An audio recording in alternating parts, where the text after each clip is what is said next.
Yes, people, it's your boy Akin from Property Strap. I'm in Nottingham today, visiting my boy, Brighter Investments, Romero. He's showing me his project here, and he's going to give me a walkthrough, man. Today is going to be a bit of a different one. Instead of just kind of sitting down and talking to the guest, he's going to be walking me through his project, telling me why he took it on, what is he doing inside, and things like that. So this is going to be an educational one, guys, so come inside and learn with me as well. Cool, let's go. Alright, how are you? Yeah, good. See you. So yeah, man, we're in Nottingham with the big man himself. Obviously, we've seen him all over the place now on the Instagrams and everywhere like that. You're killing it, bro. So yeah, man, I thought we'll come down, check out some of your projects and stuff. So yeah, walk us through this one, man. Like, what are you doing with this, this project? Yeah, so this one is a kind of straightforward. It was a 4-bed HMO beforehand. Okay, cool. It's a way called Nottingham, which is Article 4. Yeah. So many people know that's the directive that's given from the council as to what you can do in a certain area. So I can't buy a normal family home and try and make it for 6 people, as students. That's not right. Yeah. So this is already a HMO. It's on for a premium price as a 4-bed HMO. Okay, but when you take a tour in a moment, what you'll realise is 4 beds upstairs, and indirectly there's 2 beds downstairs. Okay. Okay. So what I mean by that is there's a living room and a dining room downstairs that people will see an advertisement saying 4-bed HMO. They won't see these additional 2 rooms. So the point I'm making here is that 220 grand for 4-bed HMO in Nottingham, just about right. Okay, 1 bathroom, a bit expensive. Probably should be 170, 180. However, as a 6-bed HMO, you then jump into a different price bracket. Exactly. 6-bed HMO, every day you talk about 400k plus, fully tenanted, bringing in 40k per annum. So for me, looking at that, I was saying, okay, wait a minute, it's 220, with a bit of reconfiguration, 60 grand or so, GDV 400. Okay. But I can see the vision. Makes sense. And in terms of the work you're doing, the biggest work that's happening with this house, is it extension, is it lock conversion, what's happening? Yeah, so typically, I mean, when you walk to a house like this then, so when you jump from 4 to 6 people, you always need additional kitchen space. Okay. So you always have to usually extend, because what you find is that the kitchens are quite small in these houses. So in this case, yes, we are extending the kitchen slightly. I think it's about 3.5 meters. But what we're also doing is you then can't have 1 bathroom, you need minimum 2 bathrooms. But what we would do is that HMO regulations, or that's just more you feeling comfortable in order to accommodate for the people like here? That's HMO regulations. Okay. So we need to, I believe, top of my head, we need a certain amount of kitchen space. So what I'll do is extend the kitchen, more surface space, more sockets. But also, what I'll do is say, look, forget the 2 bathrooms. Let's now go to 3 en-suites and 1 bedroom. Sorry, 3 en-suites, 1 bathroom. Okay, cool. So now we've got 4. Makes sense. So you're going a bit above board. However, when you come to then letting that property, you know what comes next. Exactly. You're not on the market for a long time. You're not struggling. In terms of location as well, is it, like, tell us about it. Is it near city centre? Is it university? So it's not far from the city centre. But if you want to ask someone and say, look, this is a student location, the answer to that question is no. Okay. Does that mean it's in the wrong location? Does it mean I'm buying the wrong location? Well, I would say this saying of, look, I'll buy a house in the middle of nowhere. Someone will turn around to me and say, well, what are you doing? Who's going to buy it? Who's going to rent it? And my answer is, well, it's in the middle of nowhere, but there's going to be a demographic somewhere that wants to live in the middle of nowhere.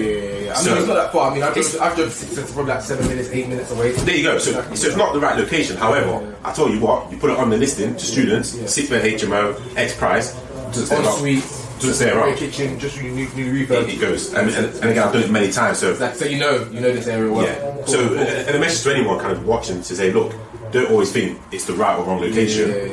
You have something in your mind and you go and set that out and achieve it. Exactly. That's a good shout. That's a good shout. So yeah, man. Just quickly as well, we're in this first room. I can already see you've kind of got the skeleton of the ensuite. Describe it to the audience. It's a straightforward stuff. I've done this quite a lot. So what I always do is I don't usually do it in this bedroom downstairs. Usually I do it upstairs. But I've got a little bit of different layout in this house. So what we've done is we've got the ensuite here. So not a big one. We'll open it this way. The toilet just on this back wall. So we brought in brand new saw stack here, 110mm. That will run from here straight into the dining room and straight outside into the main saw stack. We'll have the shower just over this side here. Okay, and a little sink just here with a nice mirror light on the top here. Nice location and there's mirror there as well. Correct, yeah. Alright, cool, man. Gonna walk us through again next room. Cool, man. Alright, cool, man. I was saying to you just a minute ago, loving the ceilings, loving the height of this house. Like, well, what is this place? I mean, I kind of had an idea of it already, but tell us what it is. So, to be fair, on a lot of ones that I do, usually this is the second bedroom. Okay, cool. Because usually what happens is I've got a stud wall here. Okay, and then usually I've got quite a big kitchen. Okay, cool. So my deck, my kitchen is usually like 10 meters with a 3 meter width, so it's quite big to have like a kitchen. Are you doing anything with the garden as well? Or? This one's quite small, you see. But this is the kitchen. As you can see, it's only, I think it's 2.2 meters by 2.2 meters. Again, going back over the years, I've done many projects like this where you have to extend. Okay, so this is the reason why we're getting it for 200 grand or 250 grand. It's because you have to extend. You've got to see that vision. I'm not afraid to come in, and spend 100 grand on the refurb. In this case, the house condition was good, so we're talking about 60 grand or so refurb. But on other ones, I come in and it's literally, we're back to brick, 100 grand, 110 grand, big refurb, big extension. And is the plan to pull out the money at the end of it and refinance, or just leave the money in? So the plan's always, look, let's get a deal where we can pull money out. A lot of people get caught up in, oh look, I'm going to put 150 grand in, put 150 grand back out. Nah, it doesn't work like that. It's not realistic. It's not realistic. You're going to need something in. Okay, there's going to be a proportional percentage that's left in. However, of course, if you want to sell it and flip it, then as you know, of course, you're going to get the money back plus the profit on top. Exactly. And in terms of the work you have to do in here, is different pipe work, electrics, or is it just the full work? So again, this is kind of a job that I don't really like in terms of it's a bit of a mix and match. I prefer just going back to brick, starting again. But in here, it was already brand new plasterboard on the ceiling. The walls were fine, brand new tiles. Because I'm extending, I've still written the back. So I have no choice. So you've got first fix electrics in here. So I've rerun the electrics. I'm then going to put a RSJ in here, like a steel lintel, and then go further. Okay, so what we're going to do here is obviously just make sure that we're supporting all of the load above, which is then holding the roof as well. And so do you have a structural engineer come out to let you know that, or is this knowledge that you know? Well, again, it's knowledge that I know. But like any project, what you'd also always say is, look, structural engineers should still do the calculations and say, look, this is the steel I need. And then it's been covered from here. Yes, bro. So talk to me about outside. What are you doing with the outside? So outside, straightforward extension. Okay, I think about 2.8 meters straight from here with the PD. So we were there all the way back to the boundary, which is here. Cool. Okay, and then same across. And back along that wall over there as well. So that's gonna be a big kitchen.